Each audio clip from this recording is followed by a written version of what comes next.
you to better understand what they're looking for and why. You will have a copy of a paper that Aidan's produced in Diligent that talks about some of the background and some of the financials around the mechanism of development contributions. What we're really looking for today is some direction around whether you want us as officers to do some more work on this proposal and whether you want us to bring it to you in a formal sense at a council meeting. And in particular, we're interested in any information requirements you might have to enable any further decision making. So as you're listening to the proposal, have a think about whether there's any more information that we can bring to you that would assist with any decision making. You've got theoretically 30 minutes for this. We as officers probably only need sort of 5 minutes to wrap up and cover off sort of the key points from Aidan's paper.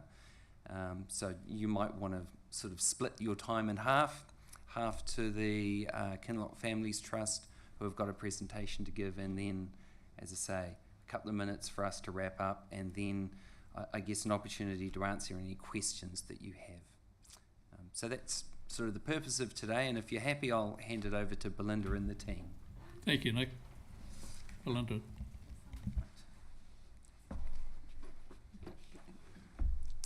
Good morning, Your Worship, and Morena councillors and councillors online. Thank you for your time. We appreciate you have an enormous amount on your plate right now, and so thank you for this time for us to share with you. I'm here today in my capacity as Chair of Kinloch Families Trust, and I would like to just take this first moment to recognise and remember Jack Jenkins. Jack was one of our original trustees. He was the champion for the permanent Kinloch kindergarten and community building. And sadly, he left us almost 2 years ago, but I just wanted to honour and respect Jack for today. But it gives me great pleasure to introduce the team that has picked this up from Jack and continued it on. So I talked about Pat Kane last time I came here when we talked about the community plan, and it is a great pleasure that he picked it up as the project leader. Pat isn't a Kinloch Families Trust trustee, but he is our project leader for this project. It was a great pleasure to work with Pat together on the community plan. In fact, back in 2017, it's where I met Pat for the first time, Jack, and I have today with us Bruce Bartley, who is the Deputy Chair of the Kinloch Families Trust, and also Bridget Eadie, who's our third trustee. And we all met during the community-led planning at that time, and now this is where this project has come to. So, no further ado, I'm going to pass you over to Pat.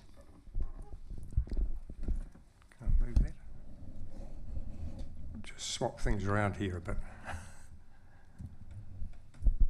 Thank you, Belinda, and good morning, Your Worship, and councillors and council officers and staff. Thank you for this opportunity. I'll be sort of to the point. The quest for the purpose-built kindergarten and community facility for Kinloch has been in action now for over 9 years. A lot's gone on. My role here is just to provide a brief background on the need, the community support, the funding position that we're in now, and the proposal that is to be put before you, which has been outlined in Aidan's paper. Firstly, the community need. Referring back to that community consultation that went on for a whole year in 2017, a kindergarten came out as a very high priority. It's seen as the beating heart of a community that Kinloch didn't have, and it still doesn't have. And that's the case in almost every community. I've just travelled from here to Bluff, down the west coast, and back up the east coast, through Hawke's Bay and back up here. And I didn't come, we were with our caravan, stopped off in lots of places, didn't see a single little town or big town without a school or a kindergarten. And I asked myself the question, why hasn't Kinloch got one? And it really boils down to the fact that Kinloch, or those places are all well established, and Kinloch is fairly new. And so and the growth has been huge, like 40% increase in the last few years. Is my voice clear? Okay, thank you. So yeah, it's a very important part of any community.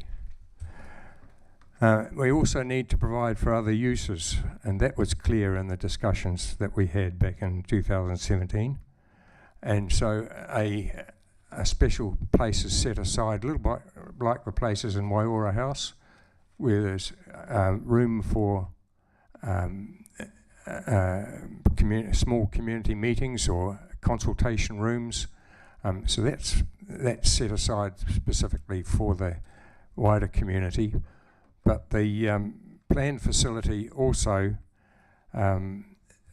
is quite large, and it can provide for other uses, and they will emerge as time goes on. For example, it's an ideal spot for civil defence. Thank you. And all that's built into the plan. Of course, back then, a purpose-built facility was a long way off, so we established a temporary kindy in the Kinloch Hall. That's been very successful for 6 years, and you know, all praise to Central Kids, which is another what do we call it? Charitable trust. Sorry, the word escaped me for a minute.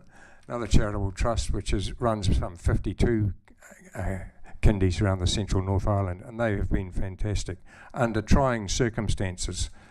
3 days a week is all they're able to do because of other needs of the hall, and the hours are short, so it's restrictive for families and especially for working parents. The building isn't fit for purpose, and that leads to increased staffing needs for supervision and high running costs. And there's also, in the wider scheme of things, increasing pressure on the hall for other community purposes. Nonetheless, you know, it provides for up to 20 children at a time, and it's operating as we speak really well.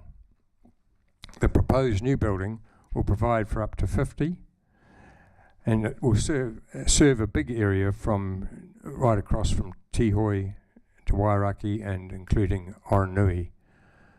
It's a very big area and quite a lot of families in those rural spaces.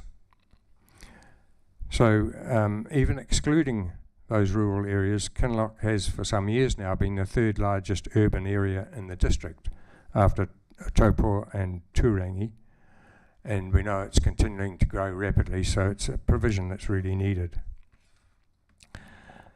Moving on to community support, that was shown quite quickly when we needed to make changes to the hall, and we had to raise funds, plus we had to call on locals for support. We raised, Belinda and I raised $30,000 very quickly to facilitate that, and we got that up and going. In terms of support for the new facility, the site backs on to a reserve, a bush reserve, which is run by DOC. And DOC and iwi have both given us written approval to use that as an extension of the kindy for bush kindy activities. There will be a fence closing that off, obviously, so it'll be like an excursion going into that area. The Ministry of Education have approved our plans, and so the Ministry of Health, and those are quite rigorous processes. Moving on to our funding position, we've raised $115,000 in donations so far. We've also had a section donated, and that's valued up to $535,000. That'll be subject, obviously, to valuation, but it's around that $500,000 area. So that totals around $650,000. The building estimate cost is $950,000. So this proposal that we're putting before you now is that land value be turned into cash and be put towards the build. The proposed mechanism for that is outlined in Aidan's paper, and it'll be elaborated on by the officers. Other funding prospects.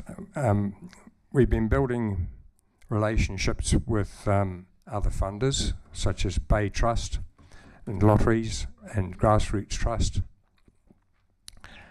Their message is very clear. They will consider co-funding, but only if TDC comes on board. So no pressure, but that's their position. Other sources that we have are fundraising events, which we're already quite good at, donations in kind, business sponsorships, and personal contributions. So the proposal itself works a bit. I'll just try and summarise it very, very quickly because it can be confusing. When a subdivision happens, the developer pays developer contributions for various things. In Seven Oaks' case, per section, there's payment for transportation, water, wastewater, and district parks, and that comes to $43,500 per section.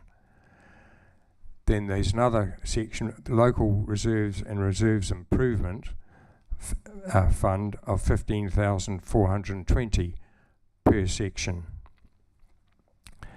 The reserves portion, that's the 15,000 odd, is required to be spent in Kinloch.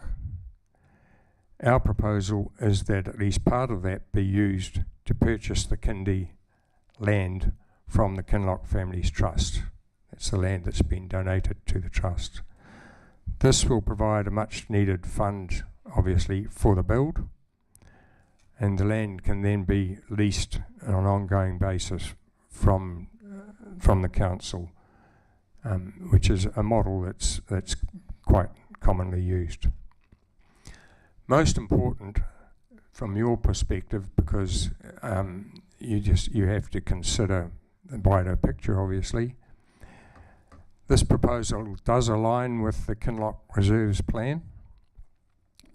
There's no impact at all on rates. These funds are quite separate from rates, and there will be no ongoing costs at all to the council.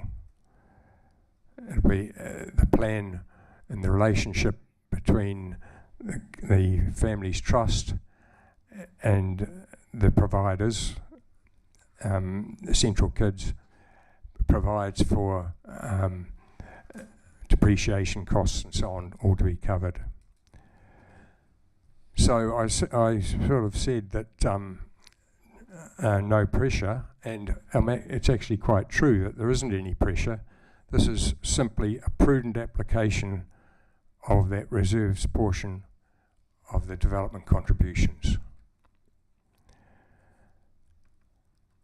I'd just like now to acknowledge the support and advice that we've had from the council officers, particularly Warwick and his policies team, Aidan and Nick, and there have been others involved as well.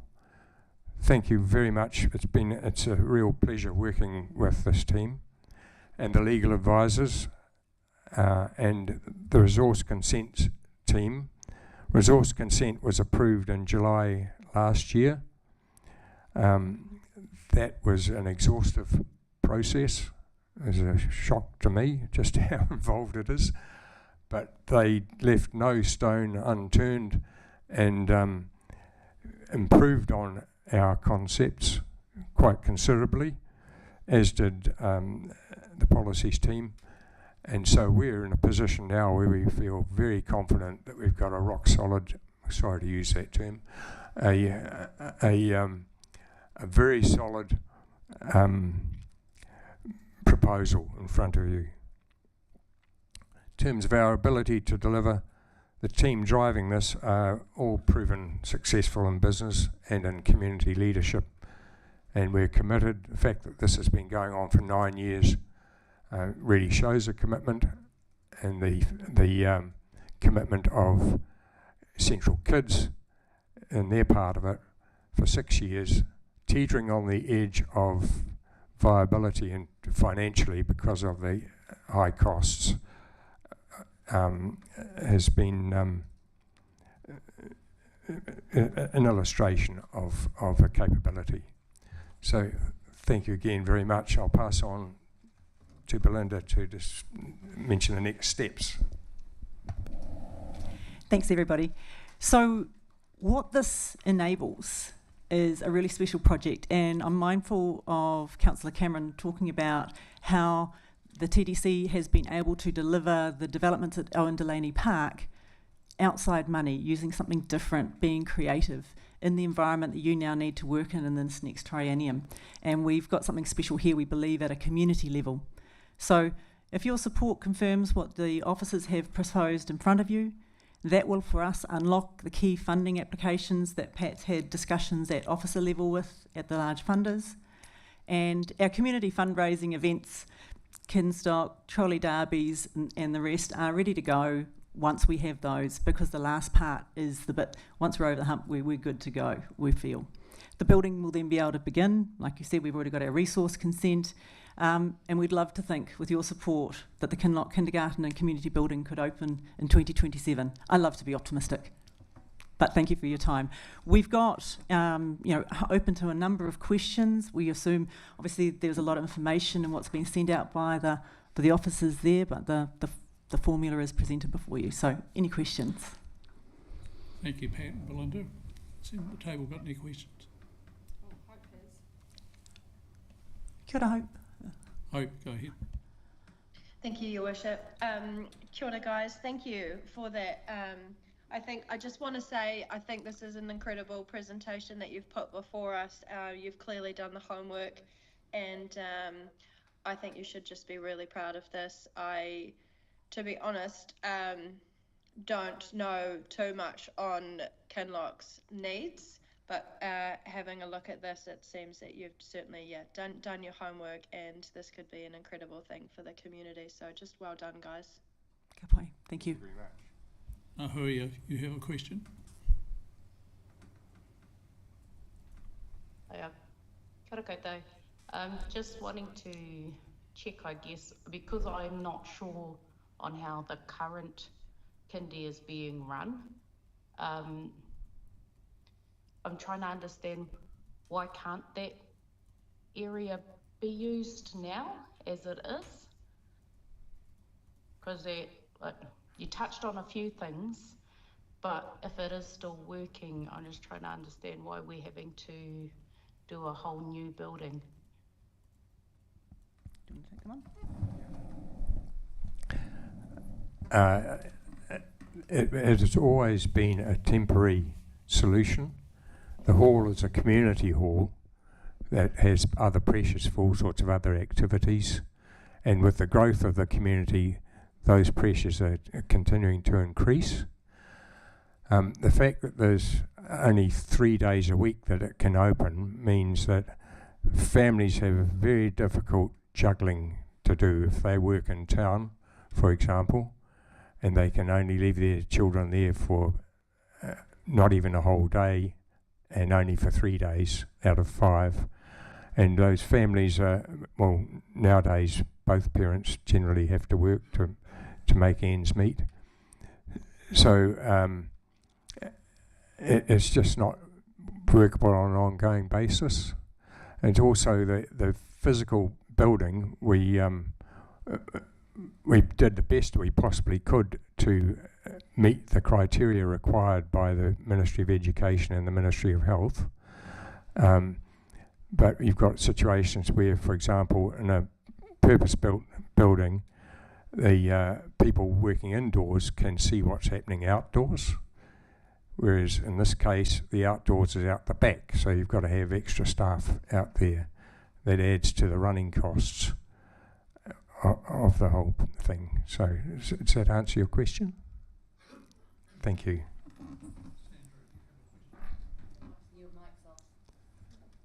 Sandra, you have a question? Yes, thank you very much, Your Worship. Congratulations to you people who've been doing this. I know how difficult it is to get these sorts of things going in a small community, and you know, you are coming up to be third behind us in terms of population. I've got a question, and then I'd like to make a comment. When you say kindergarten, are we talking about what I perhaps would now call, and just following on from Pat's comment, daycare? So people can drop their children off there in the morning, they can be there all day while they're working. My understanding, there's a difference between daycare and a kindergarten. Kindergarten's its purpose is education, whereas daycare, the purpose is to look after and perhaps entertain the children. That's my understanding.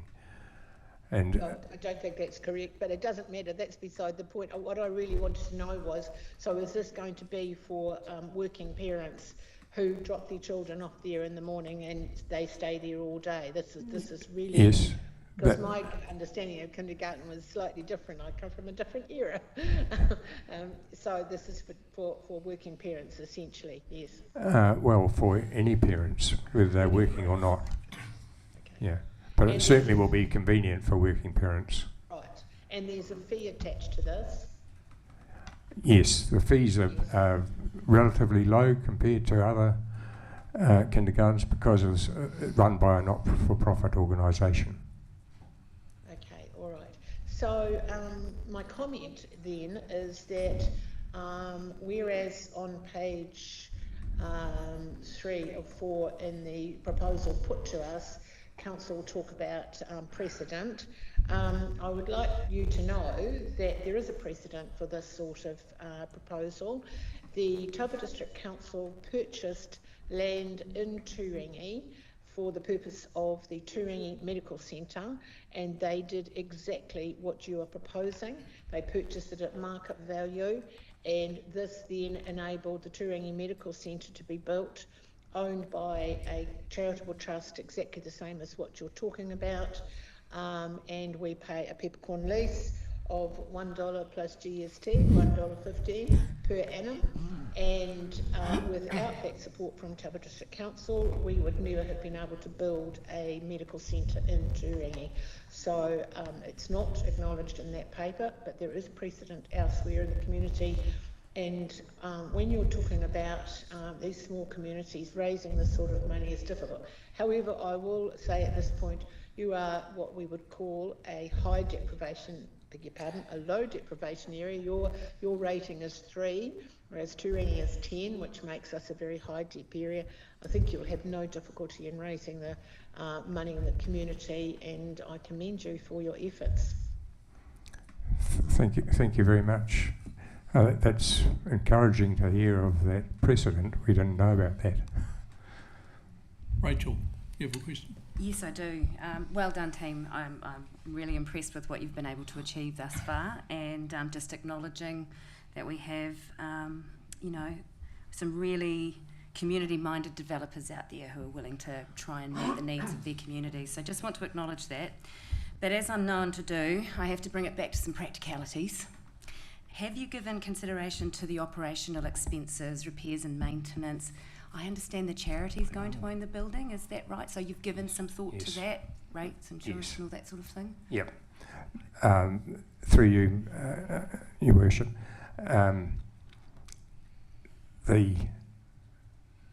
there's a arrangement between the two trusts that the Central Kids will pay a lease. Right. That fund goes into a special purpose bank account. Yep. So for the moment, it's around $10,000 a year to build a basically reserves fund. Okay, I was leading to that question. Is it going to be a commercial lease whereby you would charge rent and then OPEX on top? Is that sort of how you're planning to do that? Yeah. Yeah. Yes, but the money that they pay will only go into the continuation it would be use on of the invoice building. based on your costs, I'd Yeah. imagine, rates, insurance, that sort of thing. Yeah. Yeah. Yeah, Okay. all that's covered off. Okay, all right, that's great, thank you. Kevin. Thank you, Richard, and thanks, team, Linda, Pat. Reading through the paper, and thank you for your presentation. Couple of questions, and they're probably for the council team. I'm conscious that we have the property group going through a rationalisation of leases and licences across the entire district at the moment, looking at how we do that. So my question, which will probably float, so feel free not to answer this, it's probably for Nick and the team. If we add another, arguably peppercorn lease, how is that going to impact on what we are doing across the rest of the district, looking at those things? So that's one question. The other one is, if we apply DCs which sit there to this, what is the opportunity cost for other things that are needed to be done within the Kinloch community? So if there's a minimal impact on those things, then I think this has got merit. But I would need to weigh it up against all the other things that DCs are collected for and those other needs that these funds would otherwise be attributed to, and do a value judgment. Again, probably not a question for you guys, but I'll put it out there in the meantime anyway.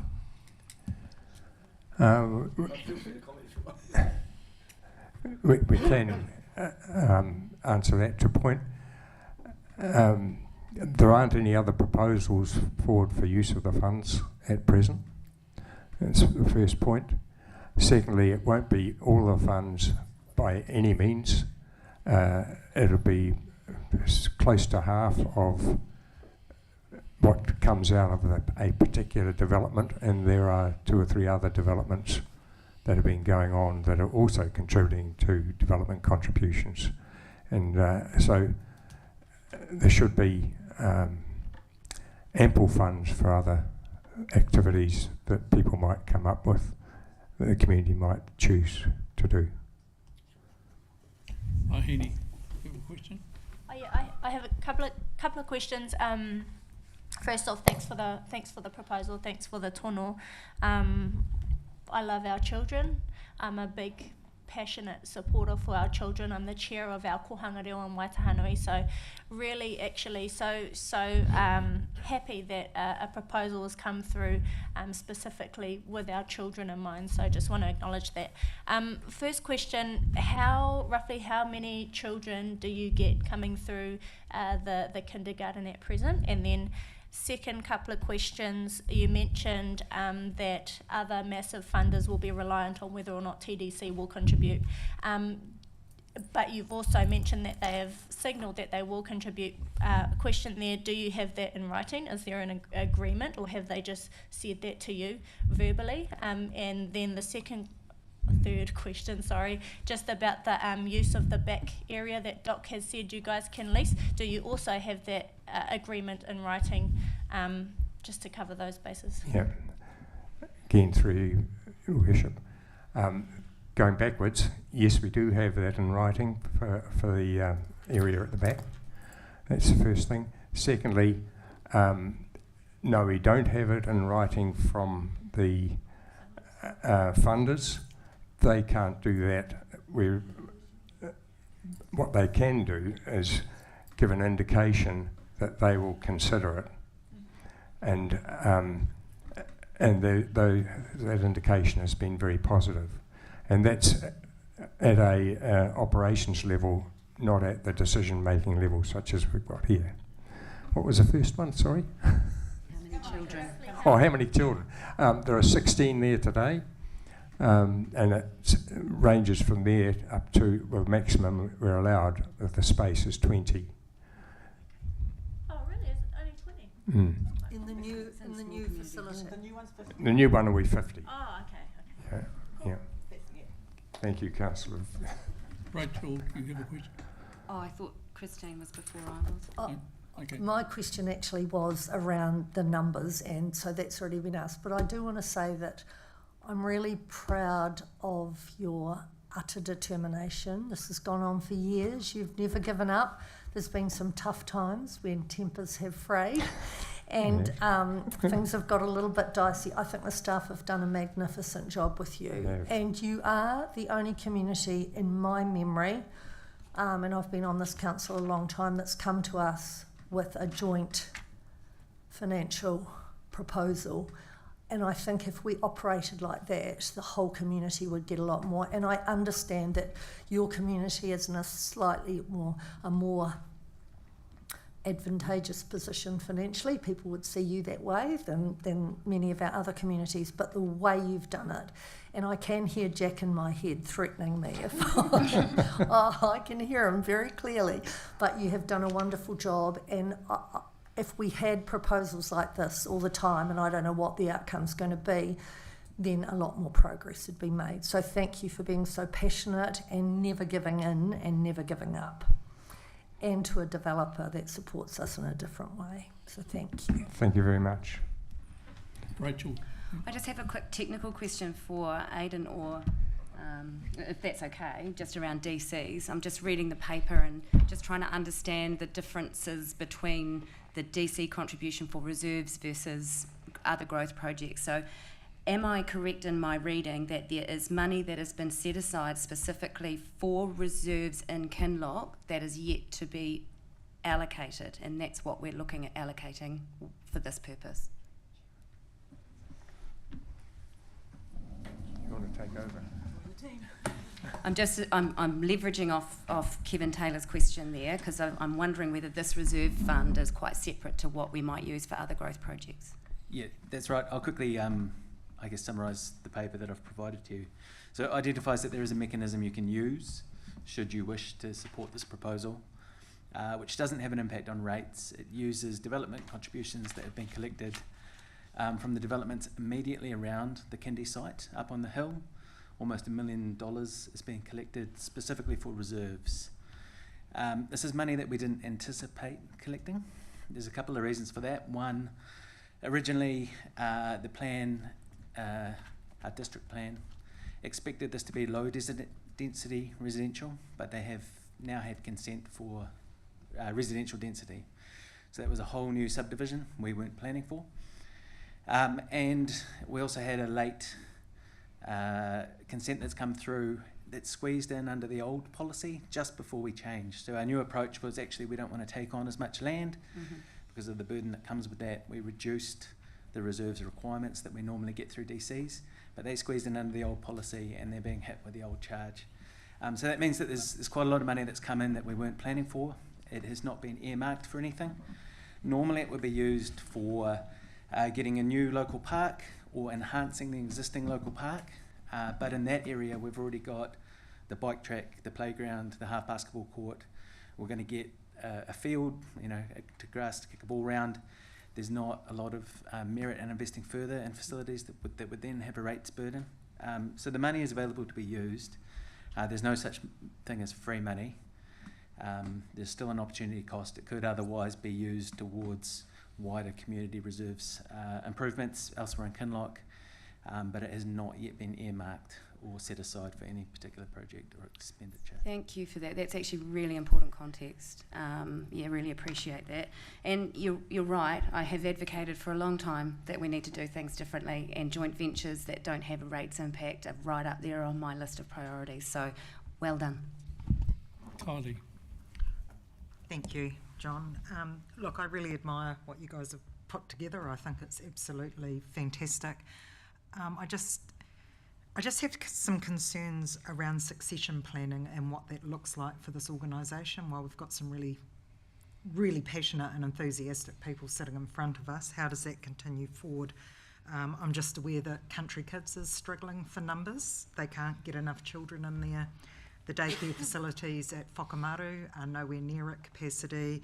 Maratiri's not at capacity, and I'm aware that the Mangakino Play Centre, they're actually wanting to exit and have that building taken away because of the liability that it sits with them, and also the one at Whakamaru as well. So I'm just worried about the future moving forward.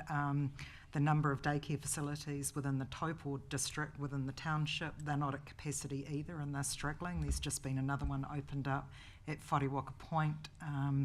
It's causing quite a lot of pressure, and this is a massive amount of money that you've put together and a brilliant concept. But just what does succession planning look like moving forward, given those sort of statistics that are in the direct catchment that you talked about, where the children would come from?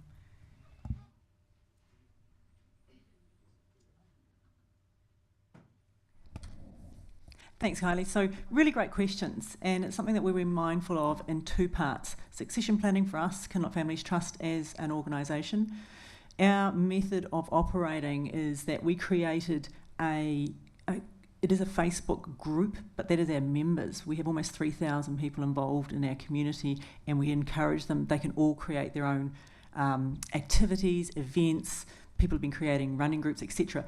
Why I explain that is that in order to identify people that can come onto the Kinloch Families Trust, we've already identified a couple of key people with young families so that we do have it. And we're mindful of that because we've already had that very sad experience with Jack, and so we're conscious of that very much, that we have to have a full generational support for Kinloch Families Trust. So I hope that answers from a Kinloch Families Trust perspective. If I might address the point about numbers in that not-for-profit kindergarten situation, and that's certainly with Central Kids, their experience with the 52 centres around the Central North Island has been what we've drawn on for that side of the equation, but also put together that the Kinloch permanent population has grown from 800 to 1,400 just in the last 8 to 9 years. Plus now we have, a significant growth. I understand that the Henry Hall Trust and Seven Oaks have modelled their developments based on a 3,000 person permanent basis. So yes, I hear what you're saying about some of the rural childcare facilities. We believe we've got a model here that not only addresses growth that's actually going to be happening now, already has happened and will be happening in the future, and that's where we feel that can be appropriate. And look, should that actually come to pass, that a childcare centre is not possible, we actually have a community building that we've got an ability to use as a community, and it's still not a risk to council because we'll own the building. So I hope that makes some sense and helps. Thank you, Belinda. Duncan, you have a question? Oh yeah, just a general question for Aidan, really. Generally, when these subdivisions happen and contributions for reserves come, is the general expectation that those reserves will be within that development? I mean, I know that does happen, and that you put a park here and there, and playground, and this and that. Because the question is, well, lost opportunity.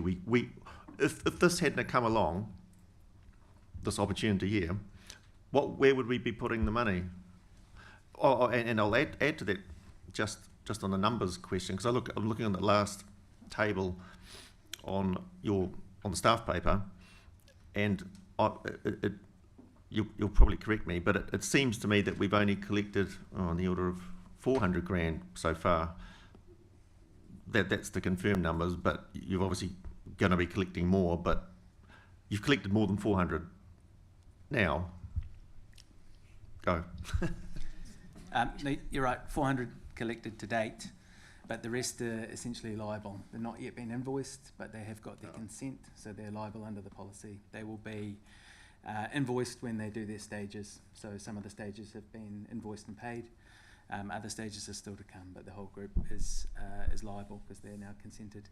And there was a policy change in the approach. So in our 2024 policy, which hasn't affected these areas, we shifted our approach where we would take, in preference of taking quite a lot of land, we would take cash. We would take some cash for your local playground and some cash to upgrade your wider community playground.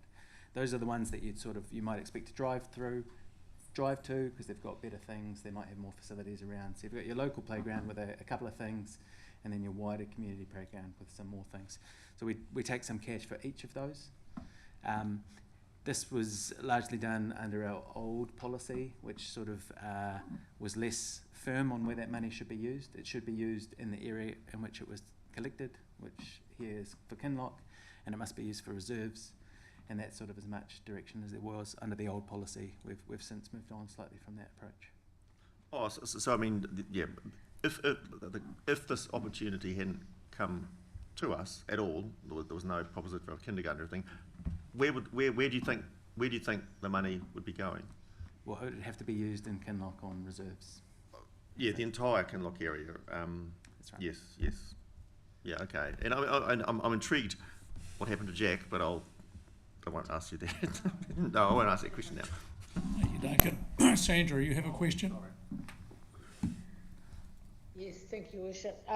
Just a couple of technical ones probably for Aidan as well too. So this will be TDC reserve land and not targeted specifically for a kindergarten. I would have thought for community use. So if, as time moves on and it becomes a community building, and I mean the kindergarten might outgrow it.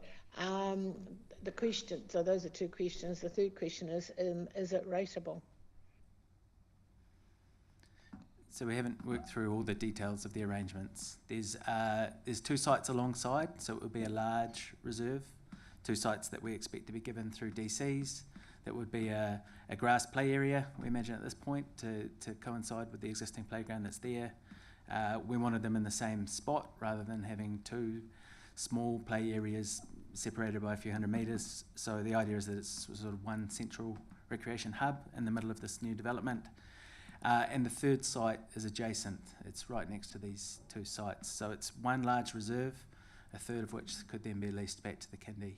All those lease arrangements and rates arrangements are yet to be determined. Thank you, Aidan. Now, Huia, you have a question?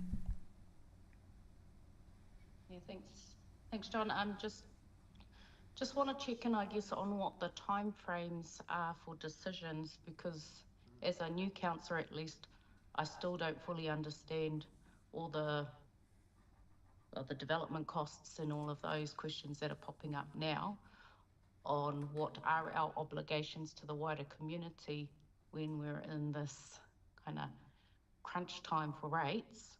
We don't want to be increasing any operational costs on one side by agreeing to this. So I just need to make sure, while the community of Kinloch are telling us this is what you're wanting, I want to make sure we're not increasing the pressures on all of our other whānau in the area. So what, do you have a time frame on your decisions that you require?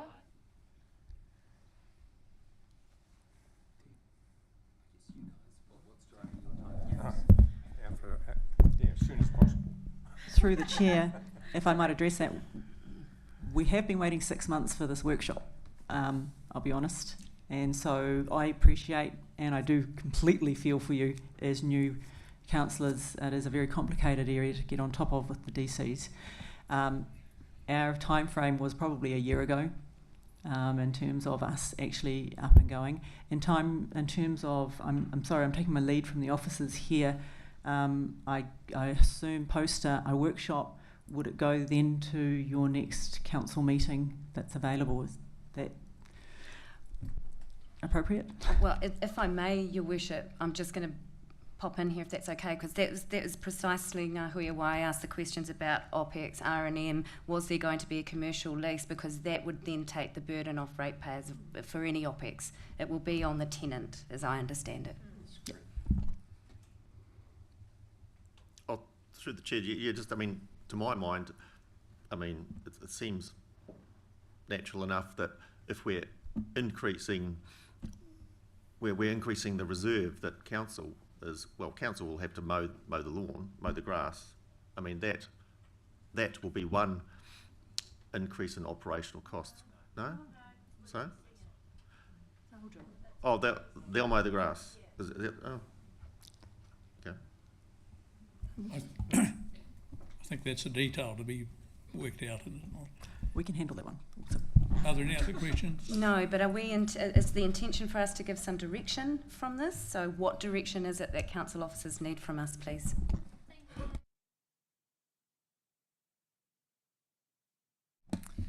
Thanks. Very simply, we want to know whether you want us to prepare a paper that would probably come up to, I'm guessing at this stage, the May meeting, and whether there's any further information that you would like us to provide as part of a paper that would help with your decision making. That's the direction we're looking for today. Kevin. Yeah, look, I'm in support. I think it's a good idea. It's a community initiative, and I commend the team for this. And the money's there, and it's zero impact on rates. But I still want answers to the lease arrangements across the entire district, whether this is going to be another step into a problem we're trying to get ourselves out of. So that's one. And the second one is the opportunity cost, which has been asked in a number of different ways from others around the table. So providing there's no major negative impact on either of those two things, and without being predetermined, I have to say I'm pretty favourably disposed, but those are the things I would need answers on. Sandra, I think you're next. Just on mute. Thank you. Following on from what Kevin's saying, yes, agree with that. I think we have to be very aware this is a community group, and yes, they will be leasing this out to Central Kids. I think probably one of the things that we also need to be sure about, this is from my own experience, that their trust deed is very solid. And that this building can't be on leased or subleased or anything like that to other organisations, and that the lease stays with them. And there's no ability to, do something else with it, because I think that's where we can go back and say, and I would very strongly support the peppercorn. There's no cost to council. There's no cost at all. Once, obviously, we've paid for the land and it goes into our reserves, basically that's the end of it. And I wouldn't like us to be seen to be making money out of a group like this in the community. Thank you, Sandra. Hurry up. Probably for the staff direction, I would appreciate having a direct conversation with staff around how we do this and make sure all those boxes are ticked. There's still too many questions for me in the background that paper didn't quite cover off. So if I could kind of get some sense around those aspects of it, then it would help coming to the conversation next time when we actually have a decision to be made. Thank you, Nahu. Steve. Yep. Great work. Thanks for the presentation, guys. Probably similar topic around opportunity costs, but just in particular, wider community reserves projects like upgrades to Kinloch Domain or Lakefront Reserve are mentioned a couple of times in here, so I think once again, Nick, when you guys come back, just if that's pointing to something in particular or not, that's all. Yep. Otherwise, thanks, guys. So thank you very much. Belinda, you...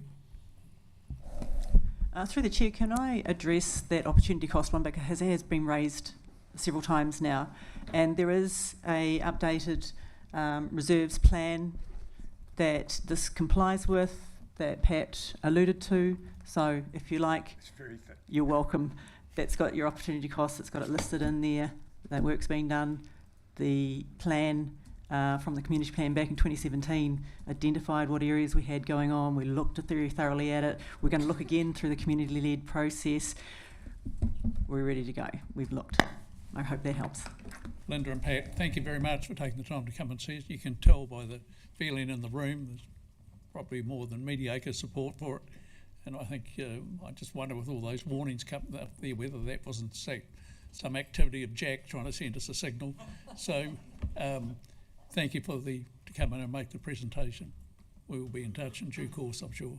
Thank you.